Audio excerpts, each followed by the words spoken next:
Assalamualaikum warahmatullahi wabarakatuh. Halo semuanya, kembali lagi sama aku. Siapa? Eka dari Lah Putri. Kalian bisa panggil aku Eka. Pada video kali ini aku akan menjelaskan sedikit mengulas materi kelompok 1, yaitu kelompok aku. Sebelum aku menjelaskan materi kelompok aku, yaitu kelompok 1, aku akan menceritakan sedikit kegiatan yang dilakukan sebelum presentasi dimulai. di mana ada 3 orang yang maju ke depan, dipilih oleh Bapak Adi untuk cosplay sebagai public speaker. Yang pertama maju itu cosplay sebagai seorang guru atau dosen yang menjelaskan materi kepada mahasiswa dan siswanya atau siswanya. Untuk yang kedua itu cosplay sebagai reporter yang menjelaskan, yang menyampaikan berita terkini. Dan untuk orang yang ketiga yang maju itu cosplay sebagai kajian atau penceramah yang menjelaskan tentang bulan puasa, yaitu bulan suci Ramadan. Nah, selanjutnya kita akan menjelaskan sedikit materi, kita akan mengulas sedikit materi dari kelompok 1, yaitu tentang dasar-dasar public speaking, pengantar, teknik, manfaat dalam kehidupan.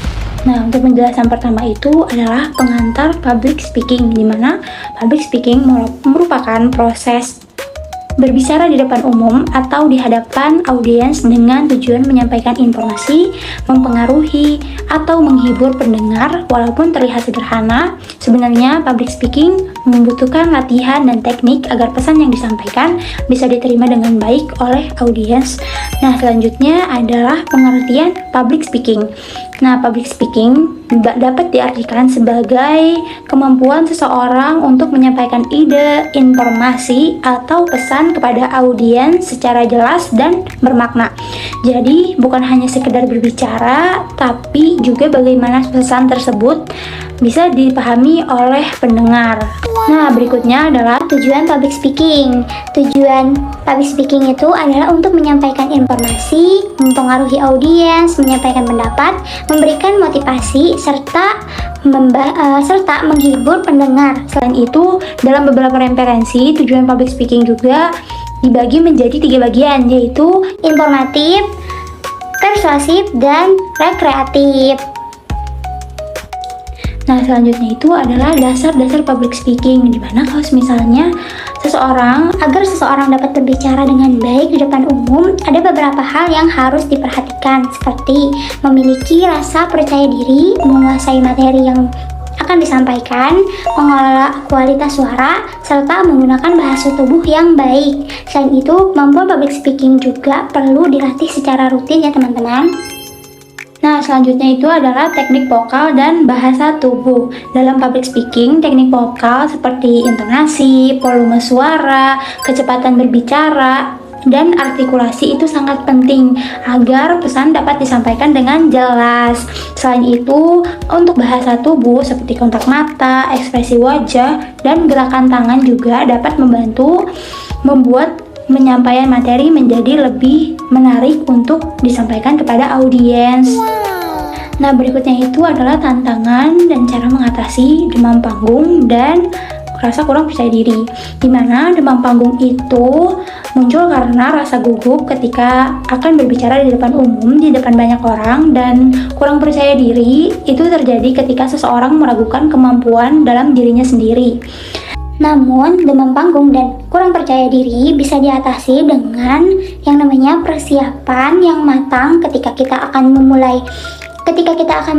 presentasi. Contohnya, kita bisa latihan persiapan dulu, membaca materi, ataupun latihan berbicara seperti di depan kaca.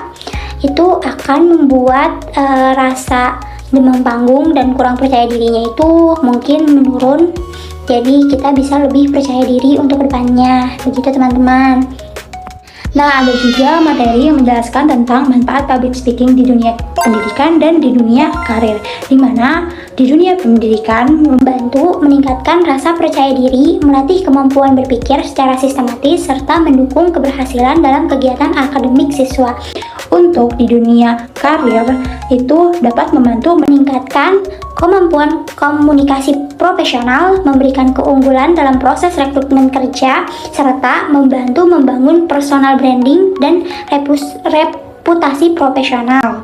Tidak hanya itu, public speaking juga bermanfaat dalam kehidupan pribadi dan sosial, seperti meningkatkan kepercayaan diri, melatih kemampuan berpikir kritis, menumbuhkan jiwa kepemimpinan, serta membantu seseorang menyampaikan ide atau pendapat dengan lebih baik.